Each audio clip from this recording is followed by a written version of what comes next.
جب ہجرت کی رات آئی تو نبی پاک صلی اللہ علیہ وآلہ وسلم نے حضرت ابوبکر صدیق کو اطلاع فرما دی، لیکن حضور رات کو اپنے گھر تشریف لے گئے، اپنے گھر۔ اب رسول اللہ صلی اللہ علیہ وآلہ وسلم کو قتل کرنے کے لیے جو 7 بندے آئے تھے نا، 7 قبیلوں میں سے ایک شخص جو نوجوان بھی تھا، تلوار باز بھی تھا، تیر انداز بھی تھا، شجاع بھی تھا، بہادر بھی تھا، نڈر بھی تھا، اور رات کا جگرتا کاٹنے کا ہنر بھی رکھتا تھا، اور جسم میں چوک و چوبند بھی تھا، اور نشانے میں بڑا اچھا تھا، اور ان کے پاس تلواریں تھیں زہر میں بجھی ہوئی۔ وہ 7 بندے تھے۔ ان 7 بندوں کے نام بھی تاریخ نے اسی طرح یاد رکھے ہیں جس طرح حضور پہ جان قربان کرنے والے ابو بکر اور علی کو تاریخ نے یاد رکھا ہے۔ وہ 7 بندے کون تھے؟ سب سے پہلا تھا حکم بن ابی العاص، دوسرا تھا عقبہ بن ابی معیط، تیسرا تھا نضر بن حارث، چوتھا تھا امیہ بن خلف، پانچواں تھا سمع بن اسود، چھٹا تھا ابو الحسن، اور 7واں تھا عمر بن حشام، اس کو ابو جیل بھی کہتے تھے۔ مکہ کے یہ جو بہادر ترین آدمی تھے نا، یہ رسول پاک صلی اللہ علیہ وآلہ وسلم کے گھر کے سامنے تلواریں لے کے جیسے سورج غروب ہوا نا، تو یہ جیسے تھوڑی سی رات بنی، اندھیرا ہوا، یہ نڈر لوگ 7 کے 7 تلواریں لے کے حضور کے دروازے کے سامنے کھڑے ہو گئے، اس لیے کہ جب وہ گھر سے نکلیں گے تو بغیر سوال جواب کے ہم ان کو قتل کر دیں گے۔ اللہ تعالیٰ نے اس موقع پہ آیت کا نزول فرمایا، یریدون لیطفئوا نور اللہ، یریدون لیطفئوا نور اللہ بافواہہم واللہ متم نورہ ولو کرہ الکافرون۔ اے میرے نبی، یہ بدبخت یہ چاہتے ہیں اللہ کے نور کو ختم کر دیں، بجھا دیں، یہ شمع بجھ جائے۔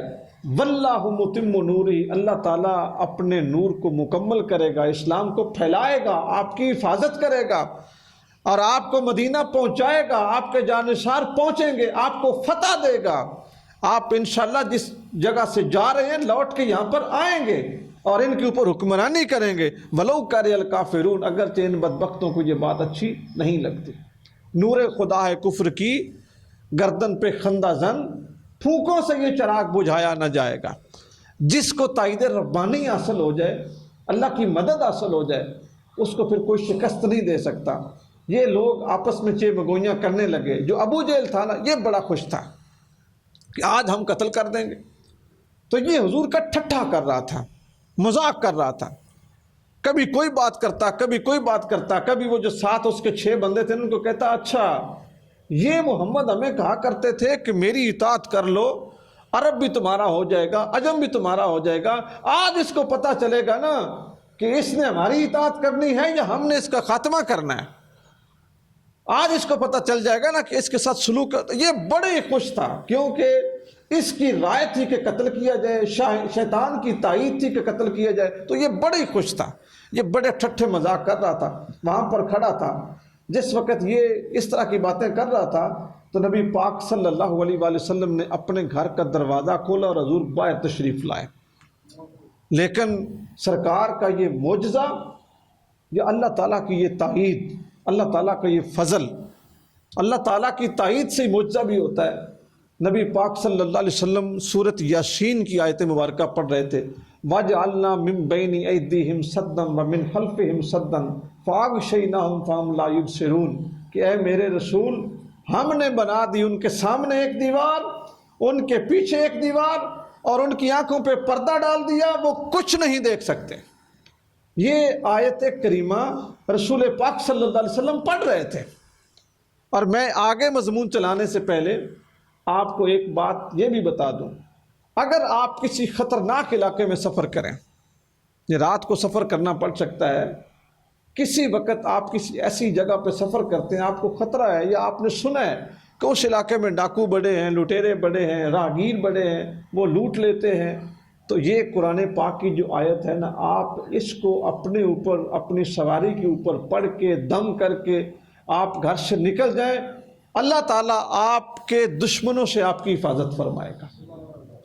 ٹھیک ہے، یہ قرآن مجید کی سورہ یاسین کی آیت نمبر 9 ہے۔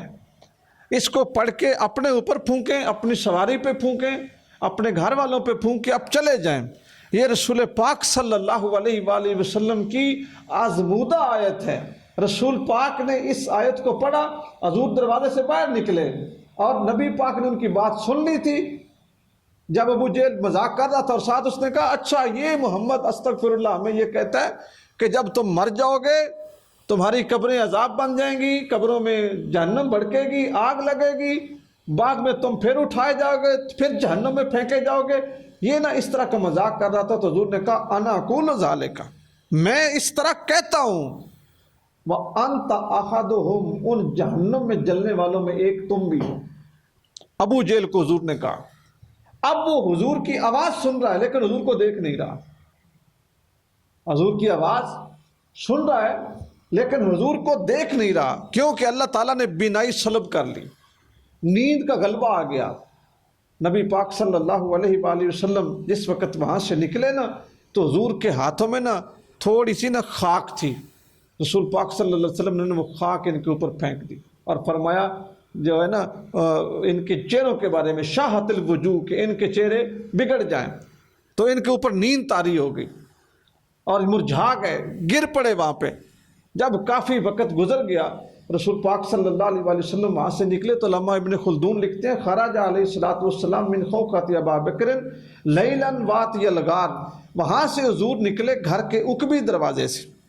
اور کیا ہوا، حضرت ابوبکر صدیق کے پاس پہنچے رات کے وقت اور پھر وہاں سے دونوں غار ثور میں تشریف لے گئے۔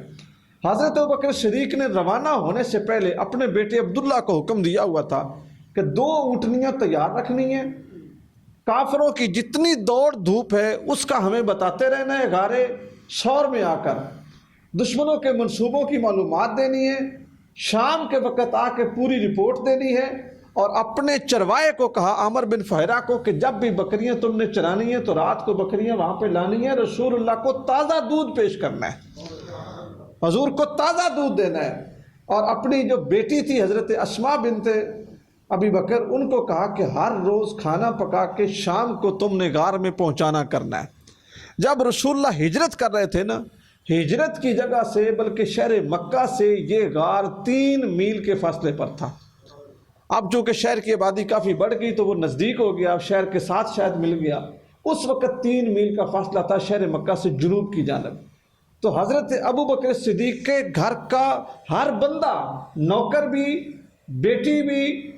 ٹھیک ہے، بیٹا بھی، سارے رسول پاک صلی اللہ علیہ وسلم کی غلامی میں لگ گئے، کوئی دودھ لے جاتا، کوئی خبریں لے جاتا، کوئی کھانا لے جاتا۔